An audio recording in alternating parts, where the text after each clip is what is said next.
the Renku team is very happy to share with you the early access.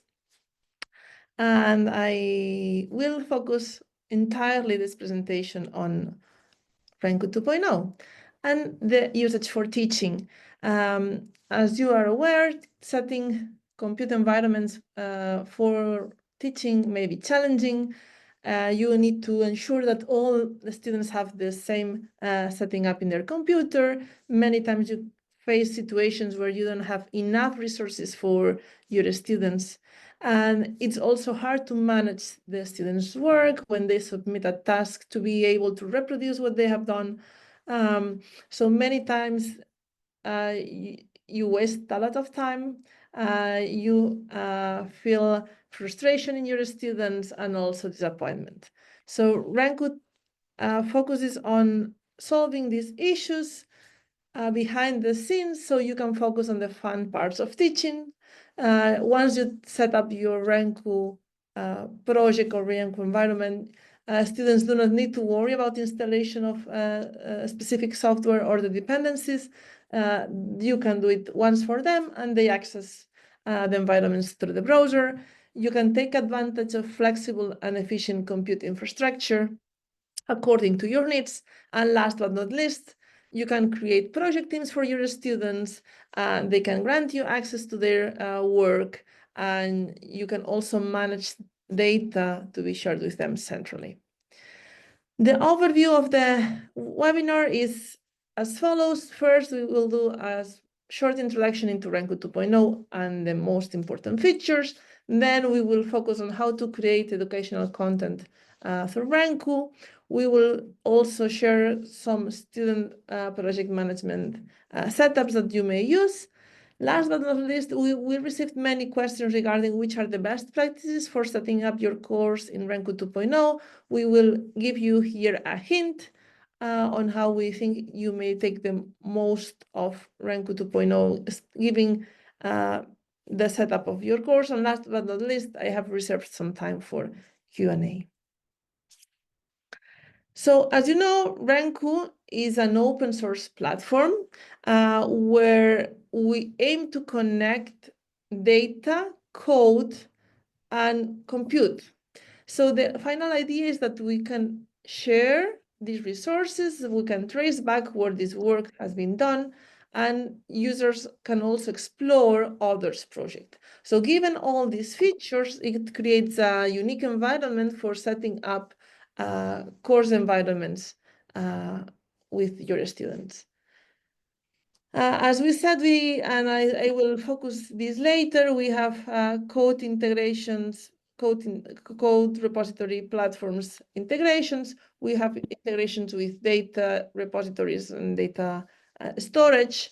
And as of now, the compute infrastructure has not changed compared to the previous versions, but we plan to along this 2025, make the compute infrastructure possibilities more flexible for our users so they can decide where they want to execute their projects. In a snapshot, so we have this code, data, and compute under the same roof in Renku. You can connect either to your GitHub or to your GitLab account. The access is seamless.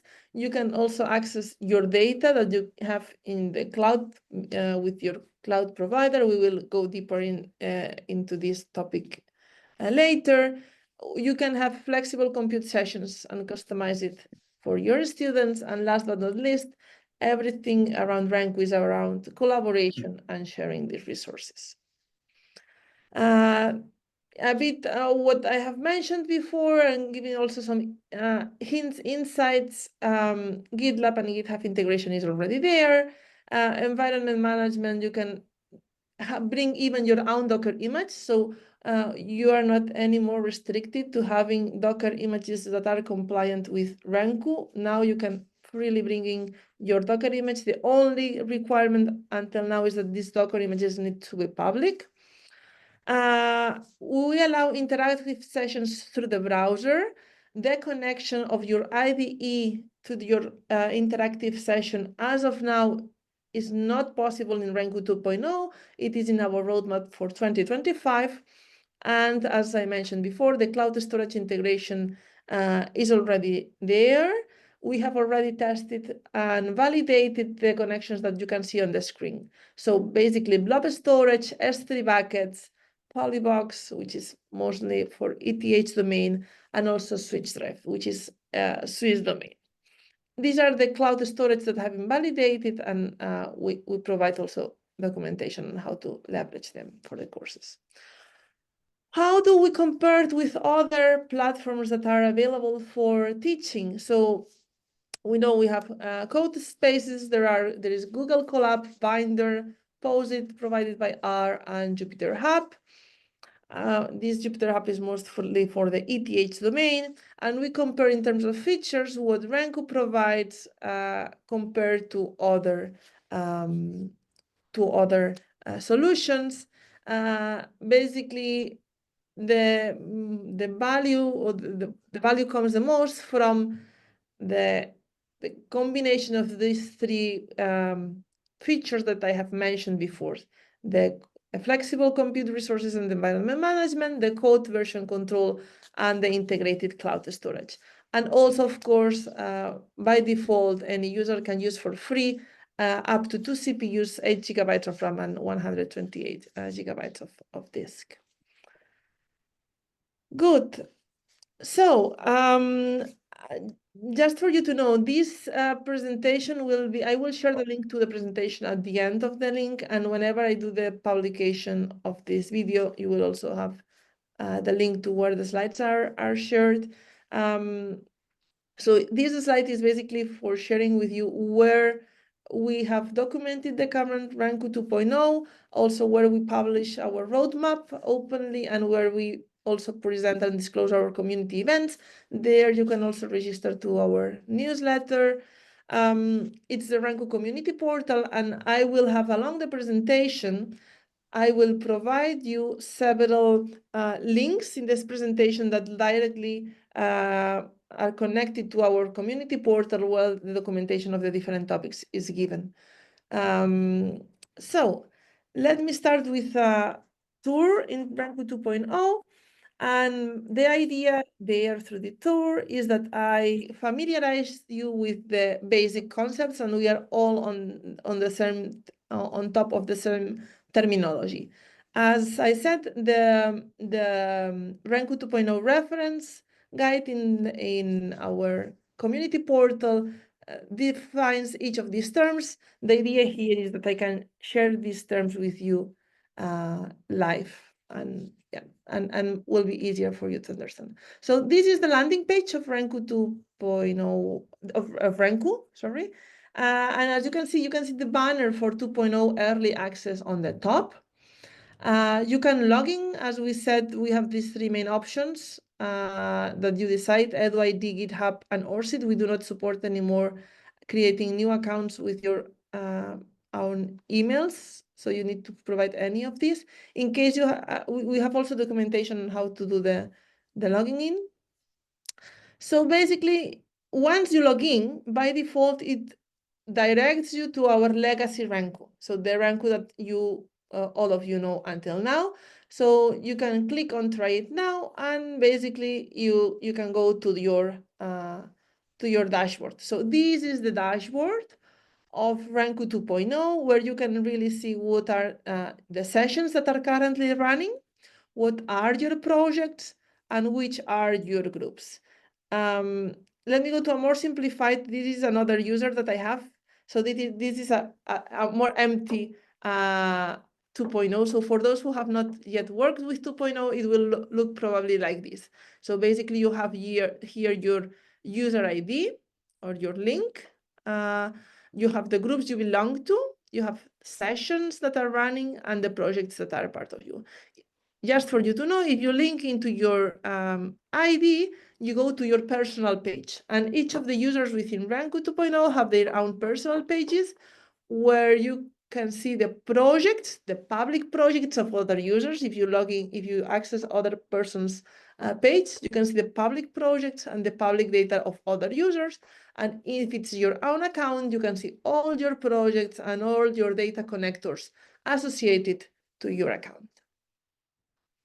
So let me go back to my main account in Renku, and here I have set up, but I have a project. So basically in this project, basically I can see I have set up 2 session launchers, one in Python Jupyter and a second launcher in RStudio. I have 2 code repositories associated to this project. And at the moment, I don't have any data connector. So basically, whenever I launch any of these session launchers, I will start a session in the cloud. And in this session, I will have mounted all my code repositories where I have access to, and all the data connectors set up as a new folder into my directory. And of course, the environment, the Docker image that will be used is the one that we select whenever we create the session launcher. I will go into more detail into this later when I explain how to create educational content. And yeah, basically this is a brief overview. You have, as I said, session launchers here.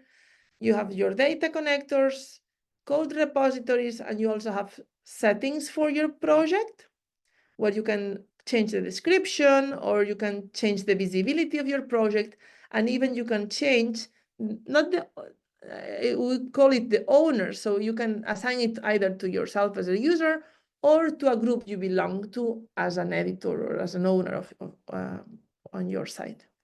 And of course, you can always delete your project, and you can manage the access by granting access to new people. So you just enter the name of a person, and it has a search, and you can decide which are the access rights you want to give to this person. So I would add Laura as a viewer.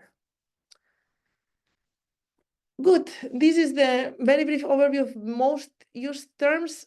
Second part I want to share with you is about the integrations. Many of you may be already aware that Renku 2.0, one of the key differences is the integration with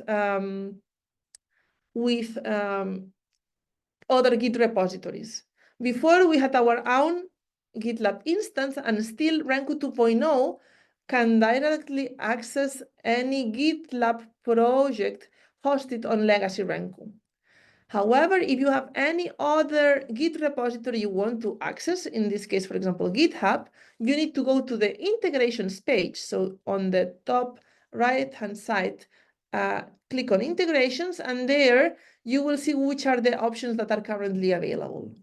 So we have, for example, the SDSC GitLab, we have ETH GitLab, we have some other GitLab requested by other users, and we have GitHub.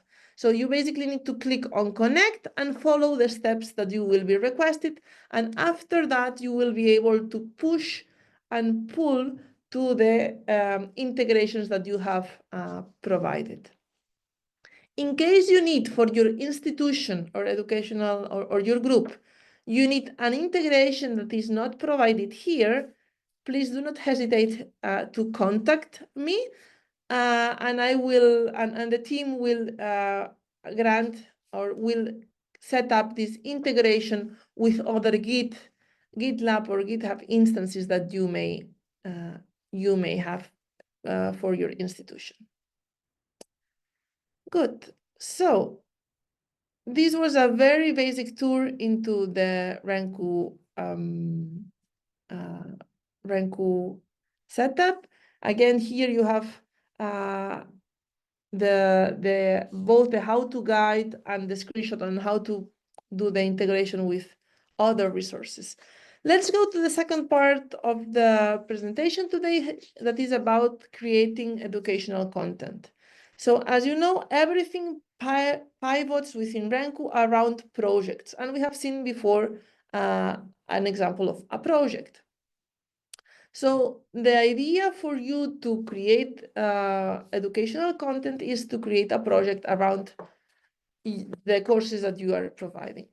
In this new setup, you can create a course project in just 2 clicks. You just need to go to your dashboard, add a new project, and provide a name, specify who is the owner of that project, and also the visibility. These are the 3 main steps. You can optionally give a description initially, and if not, it's not necessary, and you just need to click on create the project. After that, you will need to set up the course by adding data connectors, adding code repositories, and adding session launcher. And last but not least, you need to configure how you want to share your project. Let me very quickly do a demo on this part on how to create a project. And as I said before, everything is documented. Every single step is documented on this presentation, so you can later reproduce it yourself. So as I said, one of the possibilities to create a project is on your dashboard, top right, plus create project, or simply in my projects, you click the plus button and you basically you have demo teaching project. In this case, the owner can be either me, but I have a group dedicated to teaching that I will share also later with you, that is teaching with Renku.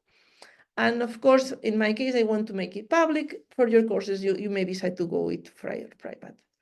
So here I have this demo teaching project, and as of now, it is empty. Basically, we have to do the 4 things that we said: adding data, the code repositories and the sessions, and managing the memberships. And sharing it with the students. We will see later how we want to do it at a later stage with the student management. For the data, you can just either link to an existing data connector or create a completely new data connector. And for this, you can see that we have on the top the three most used or the 3 options that I shared before. We have the S3, and you can decide which is your cloud provider. You can also Azure Blob Storage. You can use Polybox, Switch Drive, and basically when you say either Polybox or Switch Drive, these 2 technologies rely on WebDAV, but we have noticed that many users need these 2 specific technologies in Switzerland. So you can either out of the box create your personal or your shared connection to both the Polybox and the Switch Drive accounts.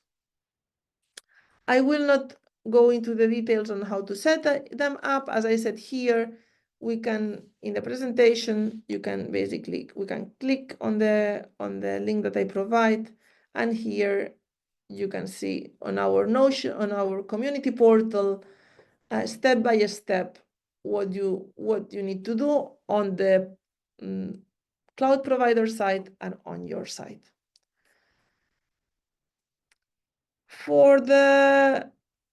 So that's one of the things. For the code repositories, you just need to copy paste the URL of your code repository, and it will basically be introduced into your code. And for the sessions, here is, I will explain it later, we provide already several pre-configured session launchers. So if you need a Visual Code-based frontend with Python environment, you can just click here. We have also a virtual desktop, which is basically an empty virtual Linux desktop browser. We have an RStudio environment. You can also use Python Jupyter, and we also provide some Python Jupyter and Visual Code for data science with already some pre-installed libraries that could be also useful. So let me, for this project, just install this one. I can decide how big I want, so I can decide which are the compute resources for my course. And I can also set up the disk storage.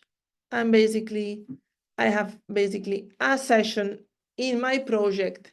As of now, I don't have any code repository, but yeah, basically this is one of the options. The second option, we will see it also later, is to create your custom environment. So you can copy paste your container image. As I said, Renku 2.0 does not impose you any condition on the content of that image. So you just need to copy paste your image contents, and you have also some additional settings that you can configure, and then you can set it up as well through the browser. Again, let's go back to the presentation. I will share with you all these steps have been documented for you. So good. As we said, you can add data connectors, add code session launcher, and share the project.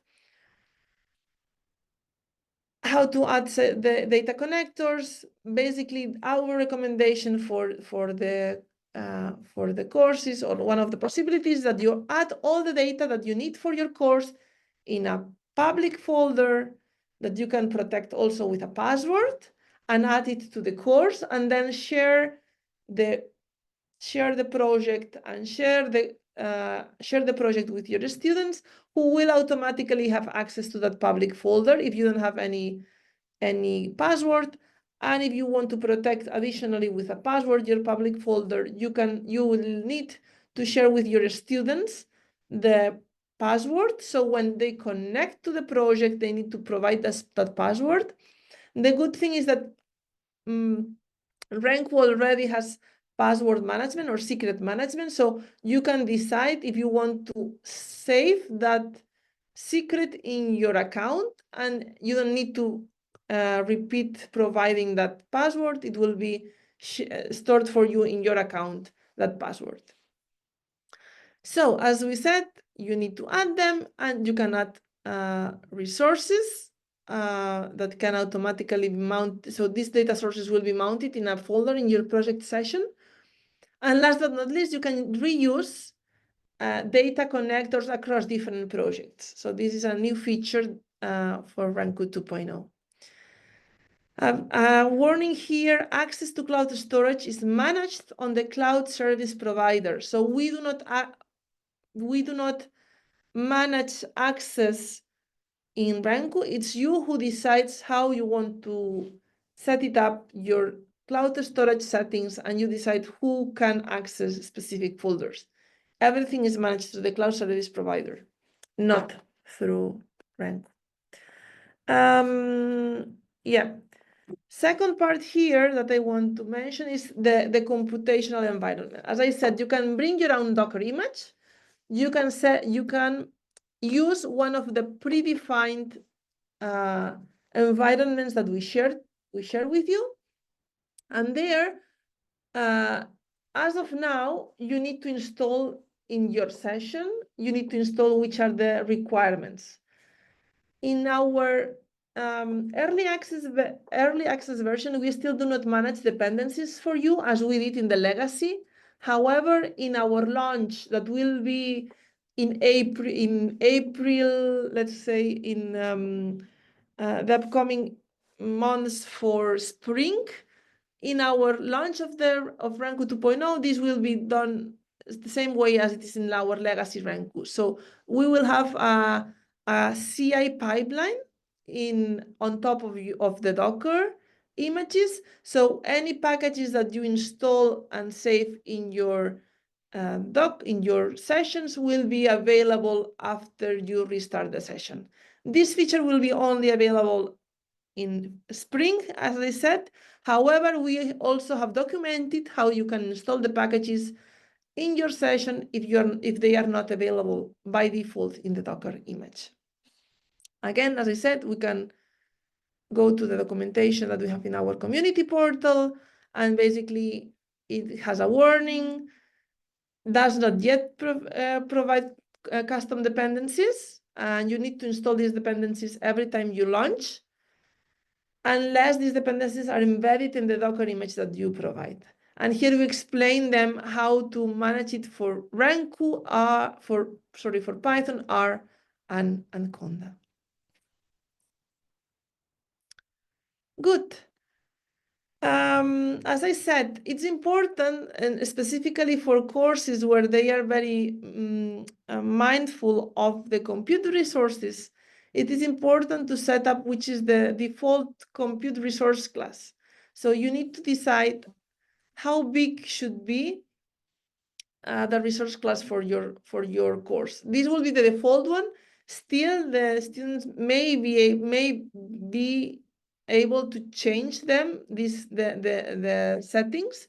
If they have the appropriate controls, they can change the size of the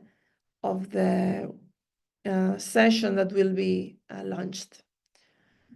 One very important thing here, because it has been as a feedback from many users, it's hidden. How to modify your session launcher? You need to click on top of your session launcher, and here you can modify the default resource class. And you can also see what are the data connectors, data repositories, and also you can include session secrets, especially useful in case that you have databases or any other type of more complex connection on top of your project.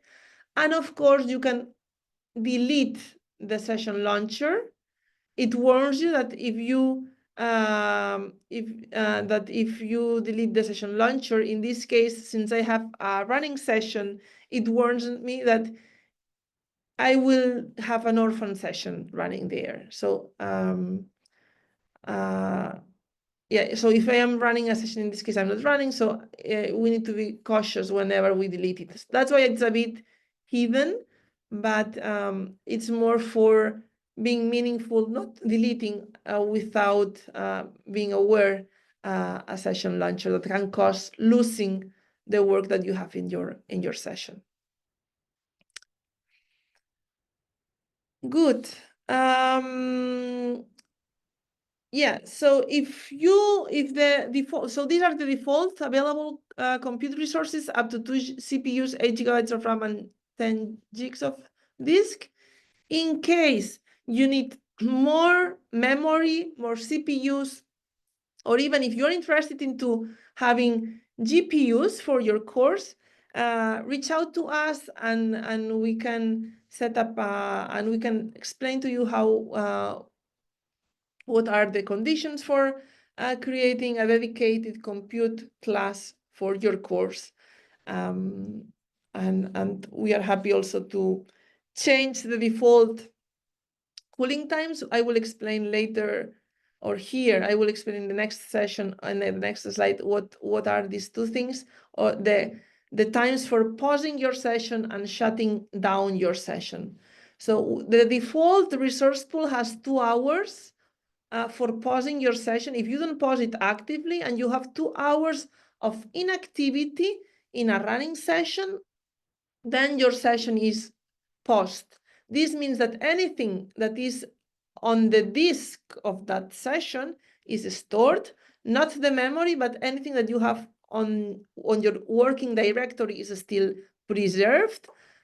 And when you shut down your session, that this happens after 2 weeks of a session being paused, we by default shut down the sessions. So anything that is not either committed to your Git repository or stored in your data connector will not be saved for you. So your session will be completely disappeared. But as I said, shutting down only happens after 2 weeks of a post session. As you may realize, those of you who have been using Legacy Renku for teaching, in our current navigation bar, we do not support anymore the save button or the pull button, so to the refresh button. This is on our roadmap for 2025. So, and this implies as well that any Git operations done or any commit on the project from your students will need to be done if the students are familiar with the Git. This is a key difference compared to our legacy Renku. And as I said, this will come along this 2025, the update in our navigation bar. So I see that I have several questions popping up in the chat. As when I finish, I will go and collect them. Let me continue with the pace of the presentation, and just in case it's something that needs your intervention, just speak up and I will stop the course of the presentation. Let me introduce some demo classrooms. So I have set up for our users 4 demo projects in 4 different environments. So we have one example for RStudio. It's a regression model in RStudio. We have a Python Jupyter environment with a course on object-oriented programming with Python. Another demo classroom is MATLAB. For MATLAB, numerical methods with applications on top of the GitHub repository provided by MATLAB. And last but not least, I have set up as well a project in Pluto, Julia, that is also on top of an available material by MIT on computational thinking. All of them and future projects that will be prepared from our side for you will be hosted in this group in Renku. So this is a public group, and anyone who, when you click there, you will see which are the public projects that we have and which are the public data sets that we are hosting for you. So you will be able to click there and go to one of the projects that we have, and you will be able to see that a small description. In this case, we have some data connectors set up. We have the code repository, and we have already a session. Let me start the session in the meantime, while I'm talking. Just for you to be aware, I will explain to you later. We allow now projects to be templates. So this project is a template, and it means that anyone who wants to copy this project can do that. Any student who copies the project can do that. And I will be aware of how many copies of this project exist in the public domain. So either in the public domain, or if this is a private project, the students will need to copy the project, keep it private, and grant me access to their private instance. We will see this in the best practices, but how to set up a project as a template is basically on the settings part. You can basically toggle if you want to mark it as a template or not. So I will not spend much more time. These links are available for you. And again, as I said, you can, if you have a specific needs and a specific software that you need to bring to your students, you can also bring your Docker image there, and the documentation on that topic is provided on slide 19. Good. So let's go to the students management part. So how do we recommend you to manage your students? There are 2 options. You can either create a project and add to that project as viewers the students, or we propose you, whenever you need to create multiple projects for a given course, you can create a group. It's fully reliant on Renku, so everything is on the back of Renku. We do not have, we have completely disentangled the dependencies with GitLab groups. So this is a completely new setup for creating groups. So basically you can set up your group, and then on that group you can create, you can add the students to your group. So basically the onboarding of students to your course is basically creating a group for your course, asking your students to onboard into Renku so that they register into Renku, and then they can share with you their username, and you can add to the group all your students as a viewer. So this means that immediately all your students will be able to see all the projects that you have within the domain of that course. And you don't have to grant individually for each of the projects within your course access to your students. You can do it once and then manage the access of your students through the group for your course. You can also ask your students when you have to create teams of students working together. You can ask them to create their own project and then give you access to the project that they are working on, so you can reproduce the tasks or the assignments that you have given them. So instead of submitting the notebook that they are running, or instead of submitting a specific code file, they can basically share with you the project where they have been working, and you can run anything on top of their computer environment, which makes it easier as well if you have dependencies on specific software or specific packages. Let me move to the best practices. So this may be the most interesting part for you, because we are recommending 3 main options to set up the course depending on what you need for your course setup. So the first question here is, do the participants of your course need to save their work? If they don't need to save any work, then you can basically set up your course as a workshop mode.